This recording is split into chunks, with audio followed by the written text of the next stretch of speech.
Adolescent AB అమ్మాయిలు ఈ antioxidant rich diet అంతా తీసుకోవాలని చెప్తున్నాం కదా. సో ఇవన్నీ తీసుకున్నప్పుడు బ్రేక్ఫాస్ట్ అంటే కొంచెం కార్బోహైడ్రేట్స్ తక్కువగాను, ప్రోటీన్స్ ఎక్కువగా ఉండేలాగా తీసుకుంటే బాగుంటుంది అనమాట.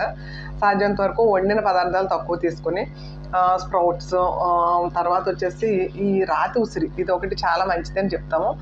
అలాగే ఈ ఫ్లాక్స్ సీడ్స్ పౌడర్ కూడా తీసుకుంటే బాగుంటుంది. సో బ్రేక్ఫాస్ట్ సాధ్యమైనంత వరకు లిమిట్గా తీసుకుంటే మంచిది. అలాగే ఆఫ్టర్నూన్ సాధ్యమైనంత వరకు కుదిరితే కనుక బ్రౌన్ రైస్, అది కూడా లిమిటెడ్, ఒక కప్పు బ్రౌన్ రైస్ తీసుకోవడం. ఆకుకూరలు, కాయగూరలు, పప్పులు ఇవన్నీ ఎక్కువ తీసుకోవాలి. అలాగే ఈవినింగ్ టైం వచ్చేసరికి మనం కార్బోహైడ్రేట్ రిచ్ డైట్ నుండి ప్రిఫరబ్లీ ప్రోటీన్ రిచ్ డైట్కి వెళ్ళాలి. అలాగే ప్రతిరోజు ఒకే రకం తీసుకోకుండా ఒకరోజు రాగి జావ, ఒకరోజు ఓట్స్, ఒకరోజు చోడు జావ, ఒకరోజు చపాతి, అలాగే ఇప్పుడు కొత్తగా అందరూ వాడుతున్న కొర్రలు, ఇలా అంటే ఈవినింగ్ టైము మన స్టమక్కి డిఫరెంట్ కైండ్ ఆఫ్ ఫుడ్ అందిస్తే కనుక స్లోగా మెటబలైజ్ అవుతాయి.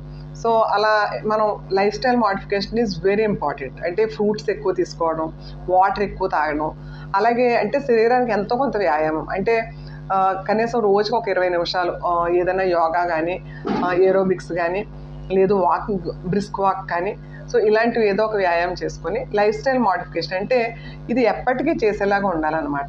మొదలు పెట్టాము అంటే లైఫ్ లాంగ్ ఇది కంటిన్యూ చేసేలాగా ఉండాలి.